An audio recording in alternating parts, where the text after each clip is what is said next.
Most companies have incredible marketing teams. They've got a sales team. They've got maybe systems engineering or sales engineering, and they may have something people call value engineering, which is basically building the pitch for why you should buy my product based on business value. And then you drop off post-sale and says reactive relationship, right? And so the general theme is take all that creativity and human resource and technology and strategy and start applying some of it after the sale, right? And over time, more and more, because the economic value is shifting from that initial purchase to the ongoing relationship.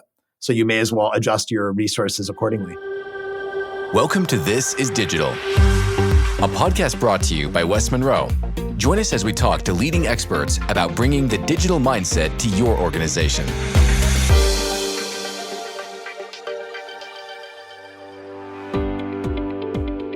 Welcome to This is Digital, a podcast about leading with digital to win in the marketplace. I'm your host, Rissa Redden, partner and CMO at West Monroe. On This is Digital, we talk to experts about how to not just go about doing digital, but being digital at their core. Today, I'm honored to introduce Nick Mehta, CEO of Gainsight, and West Monroe's own Dhaval Moogimane, senior partner and high-tech and software industry leader. Nick and Dhaval join us today to talk about how digital businesses prioritize customer success for net revenue retention gains. We will also discuss the challenges of adopting a customer-first mindset and the role of digital tools in scaling up customer success efforts. With that in mind, I'm excited to dive in. And I do want to mention, Nick, Gainsight hit my radar a number of years ago, and I was fascinated to learn more because of the backstory. So I was with a different company at the time, and I had joined that company through an acquisition. And then another company was acquired. And when the integration discussions were starting, it was we cannot continue to be the successful business you know us to be without Gainsight. That's awesome. Love that. And I texted a sales leader who is still with that company. And I said, hey, whatever happened to Gainsight?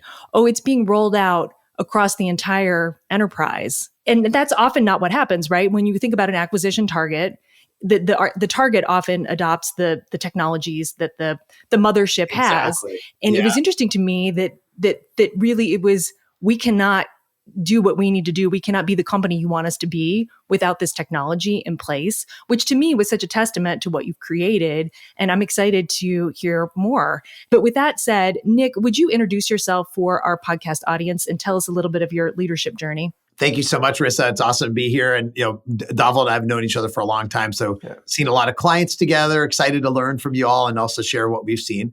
So I'm the CEO of Gainsight. Gainsight, as you alluded to, is all about helping companies optimize their retention and expansion from existing clients, what people call net revenue retention, in a way that's scalable and cost-effective by leveraging everything from their customer success team to their digital self-service experience to their product. We've been running Gainsight. We launched it about almost 11 years ago. So in tech, I'm kind of a dinosaur.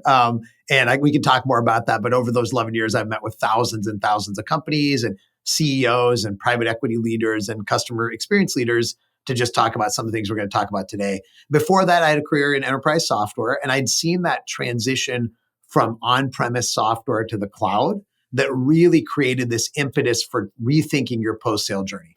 Well, and I was curious about that too, Nick, that, what was the aha moment that led you to, we need this thing and it's going to be called Gainsight? I mean, was it a series of conversations or was it this eureka moment that you had and thought, I've got the idea right now? There's sort of a eureka moment. I think that term is obviously sometimes embellished and many of the stories are like, revisionist history. You're like, this thing happened. But I think there's sort of one. I was at an on-premise software company, Symantec, for a long time, had a great time there, was running a business there. And then I got hired to run my first SaaS business, cloud business in 2008. And I was like, as I was excited about the cloud, everything finally, the customer doesn't have to manage the software. It's all in the cloud. We manage it for them, all the stuff that you typically think about. And, we had really great systems for marketing and sales. We were tracking what customers were doing. We had, great software to manage our back end or cloud and all that. And I remember going into a meeting to talk about our existing customers. Are they likely to churn? Or they expand? And I remember walking to this conference room like it was yesterday. And I'm like, okay, show me the system we're using to manage our existing customers because we're in the cloud. We must have all this data. And they literally put up a giant spreadsheet. And the spreadsheet was just kind of color-coded, red, yellow, green. And it was based on like the sentiment of the customer, the gut feeling. And I asked them, well, do we have data about their usage and their adoption? Do we have like satisfaction data? Do we have billing? And they're like, no, we're not looking at any of this stuff. This is just the gut feeling. And that was kind of like the same thing people used to do in the 90s and 2000s. And so I was like, wow, just like there's been great innovation in sales technology and marketing, there needs to be a new way of doing the kind of post-sale experience in a SaaS or digital business. And eventually we sold that company that was running and took some time off and then spent some time with VCs and we launched Gainsight. Dhaval, I would love to hear a little bit from you on your leadership journey and the work that you do with our high tech and software clients. Absolutely. No, it's a pleasure to be here and it's fun to have the conversation with you, Nick. So as Rissa, you mentioned, I lead our industry practice that serves our high tech and software companies and their investors. So we do a lot of work with PEs, as you know. But specifically, our focus is to help our clients drive top line growth, but to do that profitably and with scale. And in today's environment, profitability and scale is super important, right? So, and customer success as a topic has always been important, right? It's been important to me. It's been important to our business, to our clients' businesses. But as Nick mentioned, the paradigm probably changed 8 to 10 years ago in the software industry as the revenue models changed, right? So where historically people were selling one-time license deals, they started shifting that to recurring subscription-based models. And now more increasingly, it's all consumption-driven revenue models. It became critical that companies knew how their customers use the product, what value they're getting from their product. Are they going to actually renew the product? And that was really the genesis of customer success. And we were in the midst of it because, prior to Waterstone, I ran a boutique consulting company called Waterstone. And we exclusively worked with companies around that transformation from a licensed on-prem, non-subscription, on-premise based company to a cloud-based model. And customer success became an integral part of that transformation. And so I actually remember, Nick, I don't know if you remember this 6 years ago, I think we were working with a client to make this shift. And we did a workshop and we were having all these conversations about customer success. And one of the big questions that came up is, how do we scale this digitally? We cannot have human beings to just engage with our customers across the entire base. And I think we started hunting for solutions and Gainsight came up. And I think we did our first workshop with the client, with you and Gainsight at the Bessemer, offices on Sandhill Road. Oh yeah, I remember that. Yep. And so it was like our first interaction together, but it's about 6-8 years ago. Well, I'd be curious to hear from you both on making the case for customer success. That how do you think about the business case or how do you sell this internally to help people see the value that customer success programs and technologies bring to the fore? Yeah, it's a big question that we hear a lot. And I think that there's almost like 3 elements to it. It starts out obviously with a company in transformation, Dhaval, as you said, right? Could be, I'm moving my business model to subscription overall. Could be, I'm launching a new cloud or subscription offering. Could be like a private equity acquisition trying to drive more value creation, right? So a lot of different impetuses for this. And there's a consistent pattern of those. And usually what happens is the management team is defining priorities. And one of those priorities is we want to have this world-class proactive post-sale journey. And how do we do it? As Dhaval said, lots of times people kind of come up on this concept of customer success. But then they want to make the business case for it. There's the strategic case and then the business case, right? And I think the business case, from my experience, has like 2 parts to it. There's I would call it the mind and the heart. So the mind is typically like, hey, we have a financial metrics, right? We're trying to improve our ability to retain existing clients and retain the dollars they're spending with us. We want to sell more to them, right?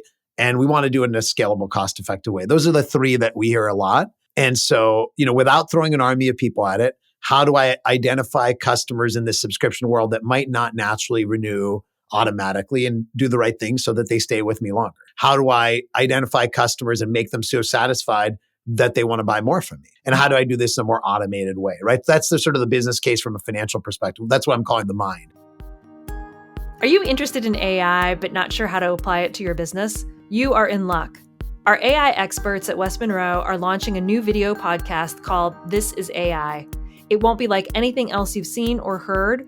Instead of just talking about AI, our experts will show you real examples of how to apply AI to your business. And you can find it wherever you listen to podcasts and on YouTube. Then there's the heart. It's like, okay, what's our long-term success for our business? Well, the long-term success is about having a differentiated, sticky business long-term, right? Well, how do we differentiate? And the truth is, like, first of all, customer expectations are now a much more modern post-sale journey, right? Like the other SaaS companies provide. But even beyond that, like technology is commoditizing massively, right? The ability to build software has never been easier.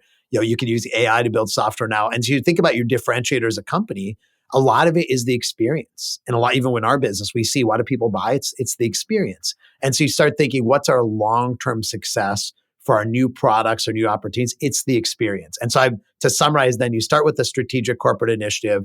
You kind of have these like metrics that are financial, and then you have this long-term vision of like differentiating through experience. Dhaval, I'd be curious to hear from you on how do you assess the sophistication of a customer success function with your clients? I think to Nick's point, it comes down to three or four main criteria. So one is from a metrics perspective, are you actually delivering kind of the financial metrics that the company needs, right? So, and most often than not, in most organizations today, measure net retention rate as a financial metric, and how are you delivering against the net retention rate measure? But taking that one click down, as you think about net retention rate, there are multiple components to what drives that. So there's, what's the extent of churn within the base? What are the reasons for churn? Are you mitigating the reasons for churn? How does that vary by the various segments that you serve? Number two is, what's your upsell or upsell within the base? Are you now extending the number of users? Are you extending the number of products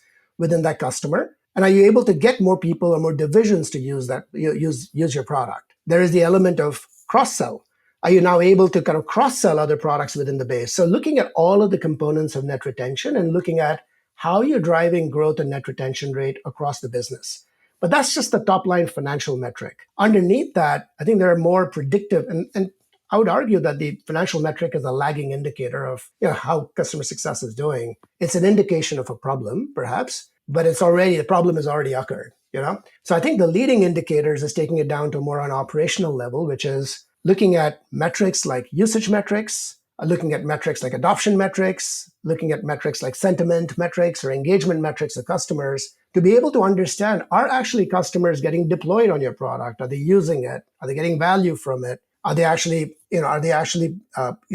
promoting it to their other customers within their company? Are they champions of your products outside of the company? And so those are measures that indicate that customers are truly getting value from an operational standpoint and a more predictive standpoint to kind of drive your financial metrics. And the last piece I'd say is really more related to the organization itself. It's as you talk to different parts of the organizations or functions of the organizations, from the sales teams to the success teams to service teams to product teams, how aligned are they around driving net retention growth, right? How aligned are they about understanding how their customers are using their products and what value they're getting from it and what challenges they have with it? And just understanding kind of the common vision that these functions have in delivering that experience to their customers. So I think starting with financials obviously makes is a lagging indicator, makes the case, but then actually delving deeper into the operational usage-based metrics and then looking at the operating model of the company to support it makes sense. Just to build on what Dhaval said, I think I'm glad you brought up the leading indicator concept, because for folks that are listening, if you're in the early part of this journey, often people define those financial metrics, which is great. Like I talked about them, you talked about them. And then they're like one quarter and they're like, where's the financial outcomes, right? And it's like, well, we have 3-year contracts and, it takes a while. And so therefore you have to have those leading indicators to give you confidence. Otherwise, what people do, and you see this too, Dhaval, is they start these new strategic initiatives. Yeah. 6 months later, they're like, hey, it's not working, but they don't know how to measure it, right? And so I think it's really important to define what those leading indicators are for you. Yeah, no, absolutely right, Nick. And I think moreover, if you can actually tie some of those leading indicators to the lagging indicators to show some correlation, which is always hard. Attribution is always difficult. I know clients find it challenging to create that attribution, but even if it's the hearts and minds that you can win with that attribution, I think that's what matters, right? Well said.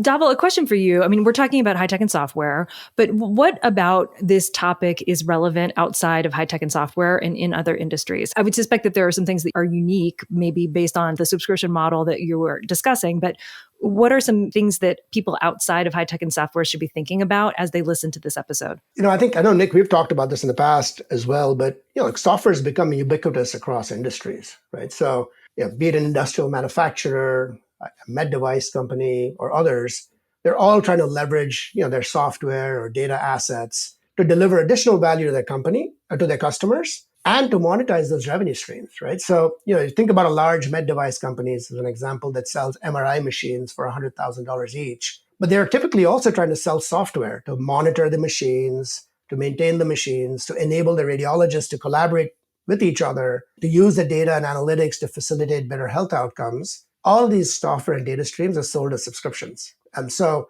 they need to make sure that the software and data assets are deployed, they're used, they're adopted, and the customers get value from it. So that's like the definition of customer success. And so I think telltale signs are similar to what I think we were saying before. If they're seeing customers are not adopting the product, or if they're not renewing the subscriptions, or there's high churn, or in some of these cases, they're not actually able to get the customer to purchase the product and pay for software independently from the actual hardware or the product itself, these are telltale signs that they're not able to convince the customer of the value of what they're selling. So that's where customer success becomes important everywhere. Yeah. It's into just building on that. I've seen the same pattern where, you start, it's the natural places, SaaS, software, et cetera. But just to give you 3 types of examples, building on what you said, one of our clients, a large medical device company, and I was talking to them recently, and I explained, trying to understand what's the value prop of customer success to them. And they said, well, their main business model, like you said, is selling devices into hospitals. But a hospital system has devices from vendor A and devices from vendor B. And those contracts come up for renewal and the hardware gets replaced like every 10, 15 years.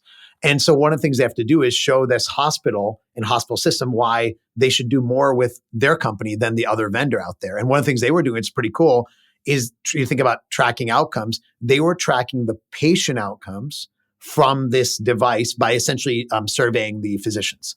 So that's an example where it's like a land and expand strategy where you sell a device and you expand. Another one that we've worked with is a telco where they were kind of in what I'll call a commoditizing core business model of selling bandwidth. And now they're trying to sell higher value services, cloud, et cetera. But the relationship with a customer was very transactional. If you're selling lines, it's extremely transactional. So they created this customer success team to have a more strategic relationship, create leads for sales to sell these enhanced value services. So there's a lot that applies to tons of industries, not just software. I want to pick back up on something, Dhaval, you were talking about around sort of orchestration of the customer interactions. And you were talking about the need for collaboration, whether that's across customer success, sales, et cetera. And a story that comes to my mind is, and I want to be very clear that this was not when I was at West Monroe. I was with another company, and I was out with a client doing a loss debrief. And it was talking about why we had just recently lost a piece of work.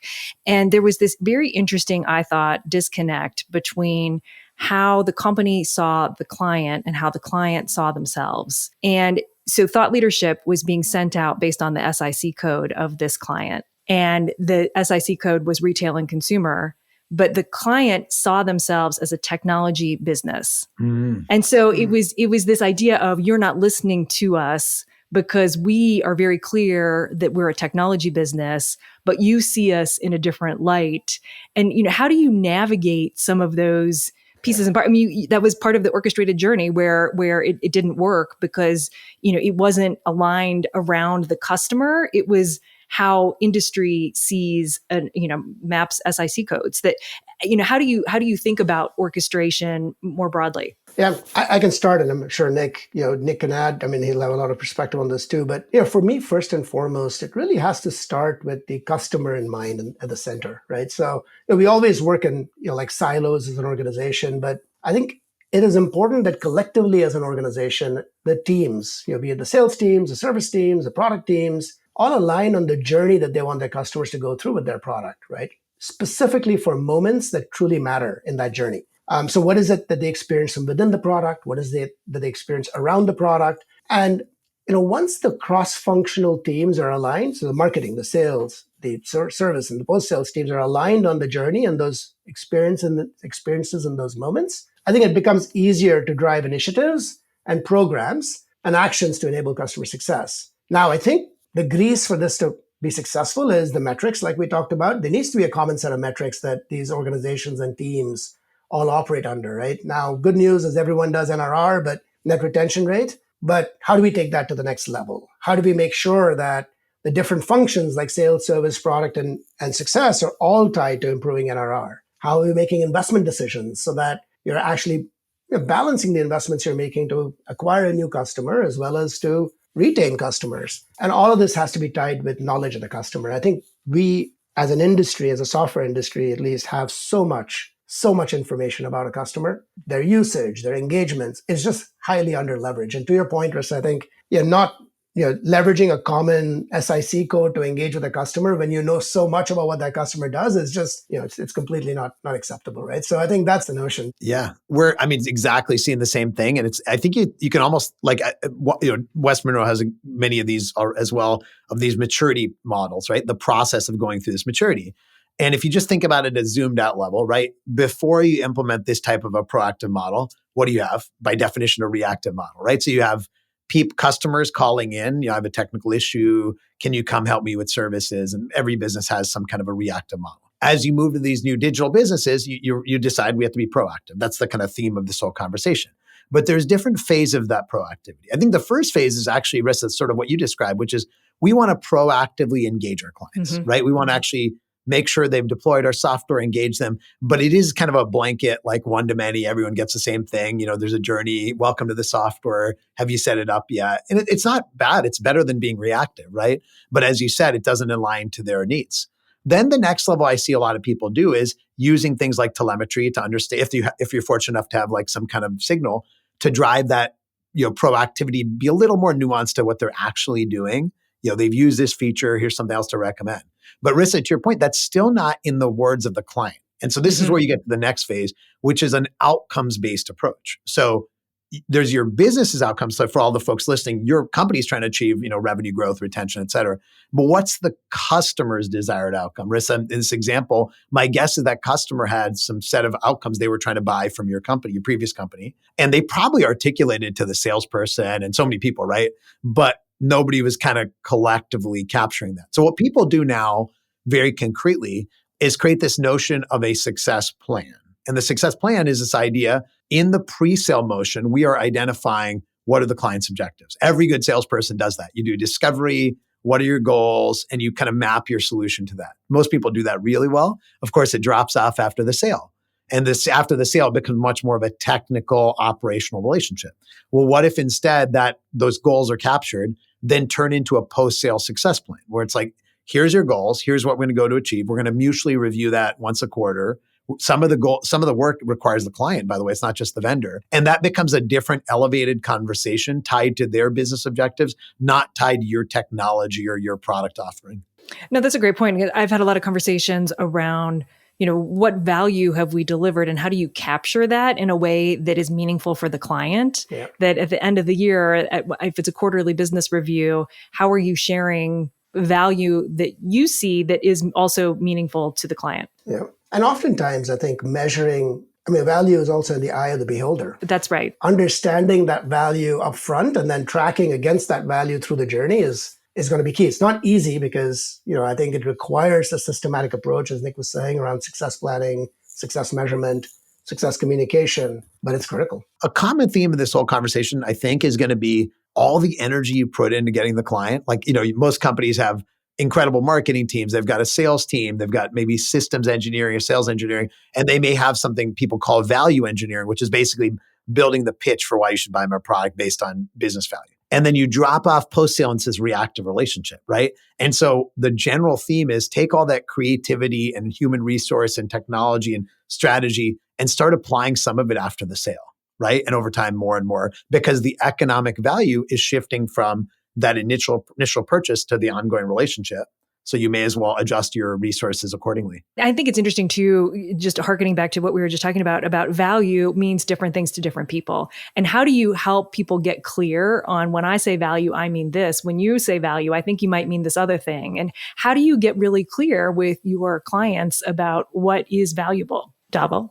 I think it kind of starts early on. It varies obviously by company. I think for a software company specifically, I think there's already an implicit thesis around what value they deliver to their customers. And in the case of Gainsight, it's around, as Nick was saying, improving NRR, doing it in a scalable way, without necessarily having to scale human touch, et cetera, right? So I think each software company has an implicit understanding or perspective or thesis around the value they add. How that value manifests itself to individual customers is different. And so I think to Nick's point, it is early in the sales cycle, there's always this conversation about what value the software product is going to add. I think part of the challenge is that conversation ends at the time of sale, right? So how do you institutionally capture that? It gets captured in some Salesforce field, or it may get captured in some document, but that is never then, persisted, right, through the life cycle of that company. And so I think the issue is not so much about the value that is communicated at the time of sale. More often than not, companies do a reasonable job of doing that. It is a persistence of that information,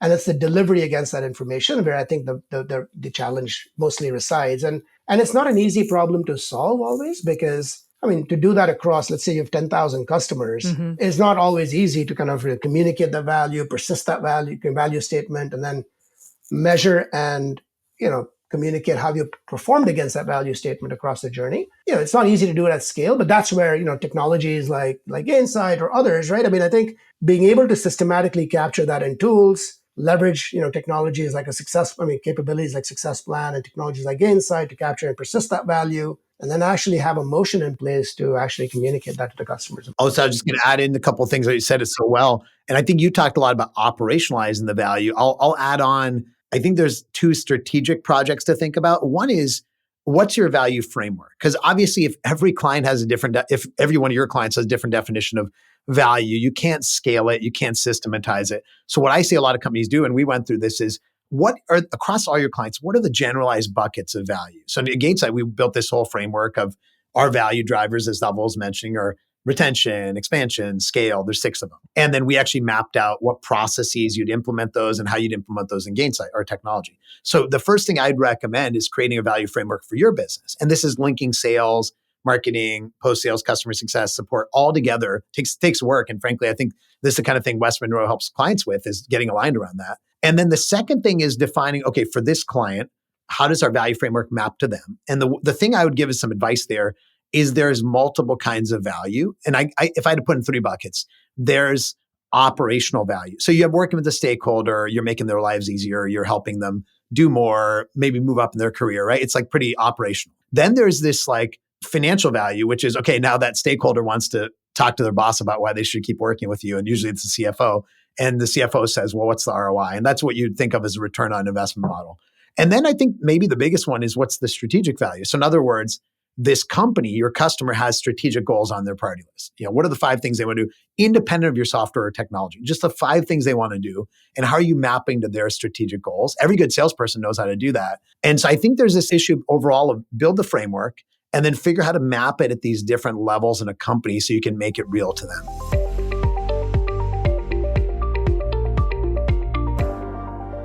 Something that I'm hearing from you both is this idea of momentum to get to closed won, and the desire or the need or the importance of keeping that momentum going. I would suspect that client success manager plays a critical role in that. Can you talk a little bit about what makes a good client success manager? I think there's, multiple things, but if you said, like, every business is different. Of course, you might have a more technical offering. You might be in security. You might have a vertical offering. You might be selling devices. But if I had to generalize, like, what are maybe 3 core capabilities? One of them is curiosity. So as you were alluding to, Rissa, like, you want to understand the client and what are their goals. And so that actually requires a lot of curiosity. It's not filling out a form. We've all had experiences where you talk to somebody, a customer support person, they're like filling out a form. It's like, what are your goals? What is your email address, right? Like that kind of thing. Everyone knows that that's not an effective experience. So it's somebody that is going to go and really learn about this company, go to their website, try their product out, read their latest investor presentation. So curiosity is one thing. Second one is, I think, this executive presence, because as you were alluding to, what we want to do is post-sale talk about value, right? And if I want to do that, I'm not just talking to the operational person, I'm talking to some executive.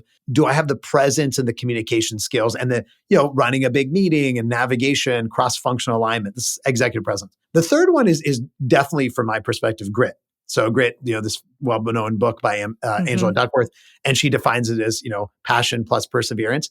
It's this idea that in customer success post-sale, the job is never done. So, in sales, there's a kind of well-defined done, closed one, right? Like, close this thing. But in customer success, it's like the customer's always changing. Their priorities are always changing. Their organization's always changing.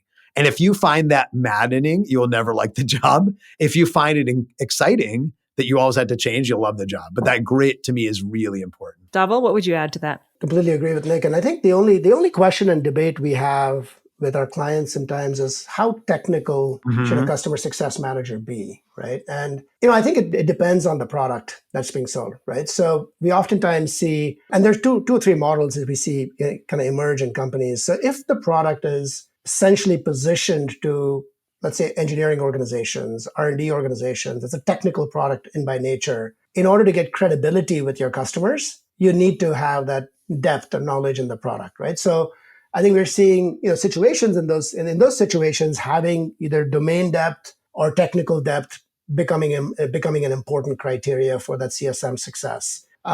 Number two is we're seeing in situations where where the models where you're seeing hyperscaler models and others where the companies are actually partnering with hyperscalers like Amazon or AWS and the others, where the role of the CSM is changing slightly, right? Where they're also actually helping the customer deploy the product in the hyperscalers and start to get kind of incremental usage in the hyperscalers because the pricing model is completely consumption driven. In those scenarios, a little bit more hands-on capabilities and technical capabilities become important. So, I think all of the characteristics Nick mentioned are primary. And then I think there's a debate about kind of when do you need the CSM to have a technical lens or not. I think there are other criteria. And I think one principle there, which I think you alluded to, and just kind of maybe pulling it out, is mirroring the client, right? So, if the client is in cybersecurity, they're using you for cybersecurity, and those cybersecurity people are pretty gnarly, they're pretty smart and deep, and not necessarily always the most social. You need somebody on the vendor side to match them. If you're selling, we have customers that sell into like accountants or legal, and so often they'll hire former accountants to be CSMs, former law firm paralegals to be CSMs, right? If your software involves a ton of change management in deploying like a business process, the people on the CSM side may need to have a change management background. So you got to I think mirroring the client contact and your side so you can have a really good relationship. That's a principle to think about.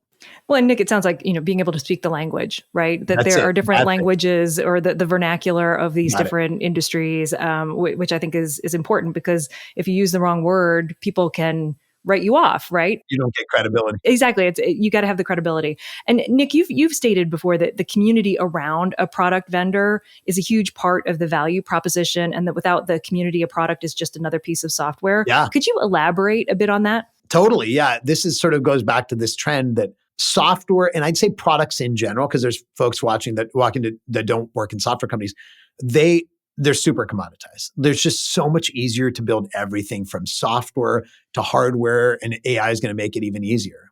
And so I think when you ask a buyer, why are you buying from this company, right? And why do you buy from them? Like, of course, the technology is part of it. And every now and then there's super innovative, unique, differentiated technology. But I would argue the most part is they want to get value. Okay, so they want to get value. Obviously, it's sort of what we've been talking about. How do you get value? Well, you have to start with some kind of product that's good, right? Like it can't be bad. But then it's about the experience the vendor is delivering. That's what we talked about so far. But if you think about a customer, one of the best ways to get value is talking to other customers, right? Like, and in fact, actually, the more savvy you get, the more you actually want to talk to other customers versus that vendor. And it's nothing against the vendor. The other customers can put it in your language. They understand the kind of use cases. And so what you find is over time, community in the general sense, whether it's like events or online or whatever, becomes a major part of the strategy of customer success and a major part of the value of a vendor. And that's why when you look at some companies, like let's pick Salesforce as a great example. Most people know the company. Part of the value is Salesforce has the super scalable, flexible technology. Part of value is there's a ton of people who know how to use Salesforce and they have conferences and you can go to them. And if you want to hire somebody, you can hire them anywhere in the world. And if you want to talk to other people, there's people you can connect with. And Salesforce implemented a ton of stuff around connecting people online and in user groups and offline. And so I think this idea that community is core to customer success is something we're really passionate about.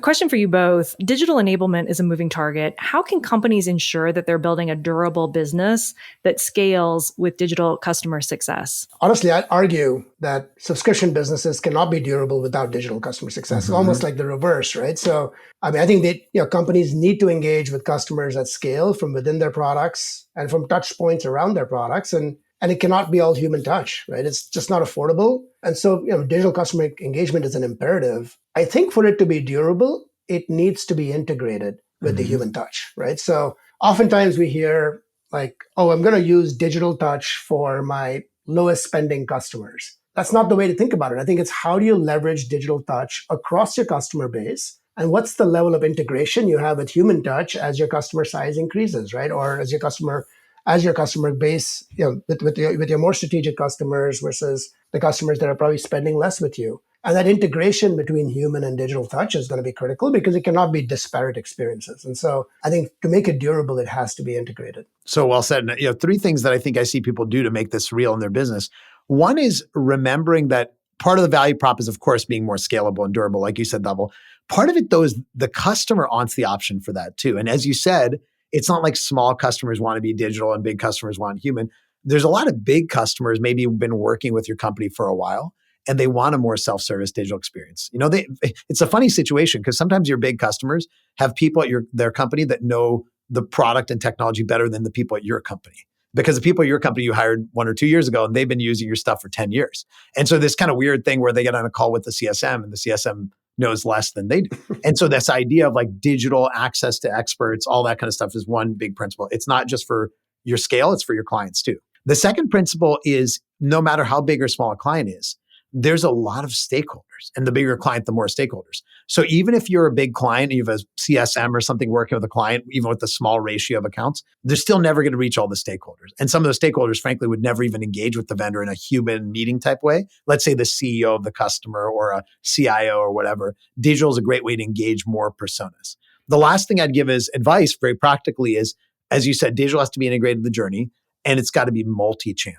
Right? So most people, when they start with digital, they're like, hey, well, let's send emails to customers, which is great. But we all know that gets tuned out over time.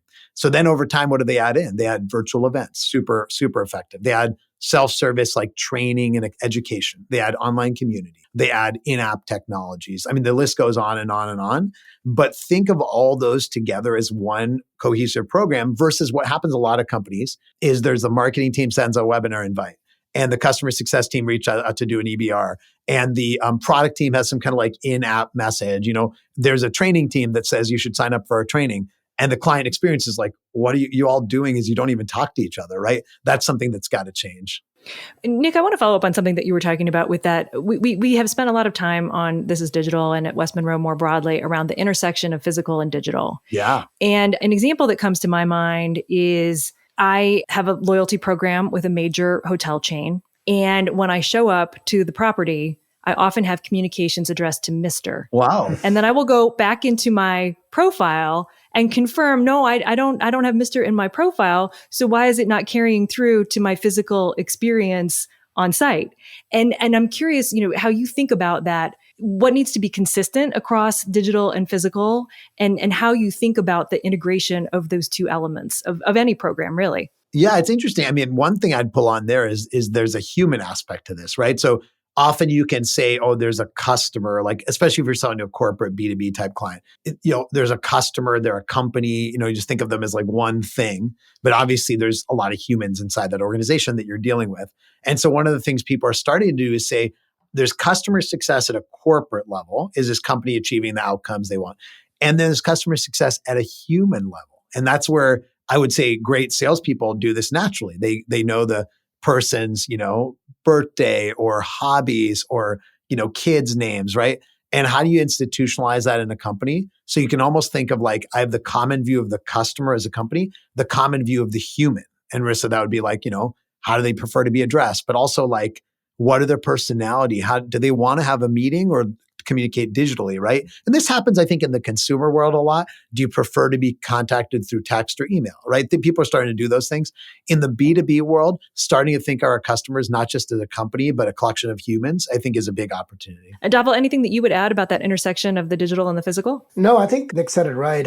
I do think that it is a collection of humans, as Nick said, not only at the customer side, but it's also the collection of humans internally within the company too. Good point. And Yeah. so I think, at the end of the day, how do you incent the individuals in the company to operate with customer success at the forefront of their experiences? Everyone's got their day jobs. You're building a product, you're selling a product, you're supporting a product. But at the end of the day, overarching that is you need to make your customer successful. And I think sometimes as humans, we forget that that's the overarching ambition or the overarching goal. And so I think things that companies can do to institute that just culturally within the company is important, right? So, I think oftentimes the question I ask our clients sometimes is like, what are you doing to celebrate customer success? I mean, there's milestone celebrations for revenue milestones. There are celebrations for big deals that are sold. But what are these celebrations we do for getting a customer successfully deployed or getting a customer successfully, adopted, et cetera, right? So how do you humanize the notion of actually customer success within an organization so that they can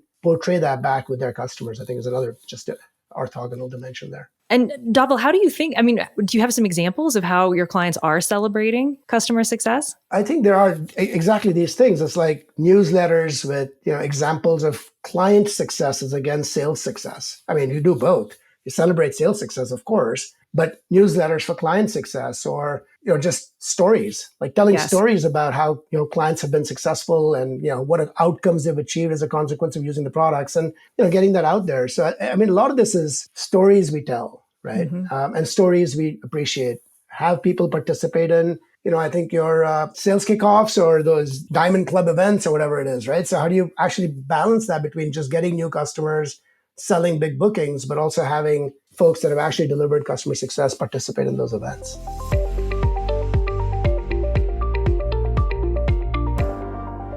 Any conversation, it seems, in 2023 would be incomplete without generative AI. Yeah. I would love your thoughts on the sort of mashup of generative AI and customer success. What do you foresee as you look into your crystal ball and the impact of generative AI on what you're both up to? Yeah, I can talk a little bit about that. I spent a lot of time on this. I think every CEO is hopefully spending a ton of time on this because it's going to change everything for sure in a very short period of time, just a few years. When I try to put this into a framework, I think there's three core potential value drivers from generative AI in the post-sale experience. One of them is efficiency. That's sort of like the maybe where people gravitate. How do I make my team more efficient by automating some of the work? So simple examples, like we have the automated meeting prep now. You're about to meet a client and there's all this data about the client. And many people have experienced this. You have your team prep you with the prep document. You can generate, like Gainsight has this now fully automated just through the AI, a really good prep document, right? Automating the way you write emails, all this type of stuff that's about efficiency. The second bucket is, I think, about effectiveness, right? So now I'm having these client meetings. How do I be really insightful? How can I quickly understand other clients like this client? How can I quickly do benchmarking for this client? Show them what more they could be doing. Make it relevant to their needs, like you talked about, Rissa. And then the last one is what I call experience, which is how do you actually push some of this to the client, right? Because now, a lot of companies, they have some kind of an experience to the client. There might be a website that you go to where you look up information or you talk to other customers. They call it community or they get trained.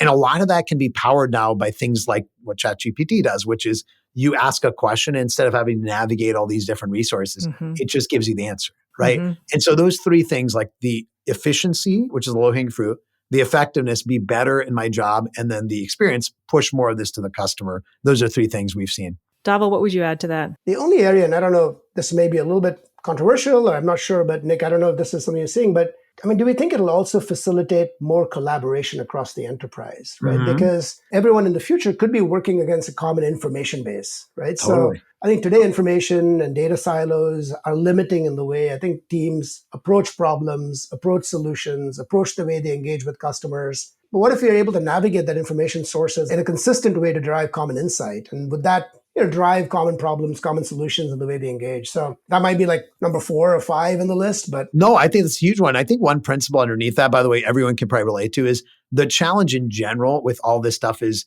it's like the data, people say garbage in, garbage out, right? And so a lot of stuff is manual data entry, whether it's into CRM or anywhere else. I think there's an opportunity to completely eliminate data entry. And what that does is then allow us to have that collaboration internally around the same set of data, give it to the clients. And what I mean by that is people are having meetings.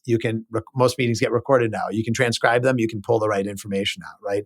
You have all these emails. You can pull the right information out. I believe there's a world a few years from now where literally employees spend almost no time entering data. And the quality is good enough that you can use it to look at what are the trends, how do we need to change our product, all that kind of stuff. That'll be huge. It's happening. This is not science fiction anymore.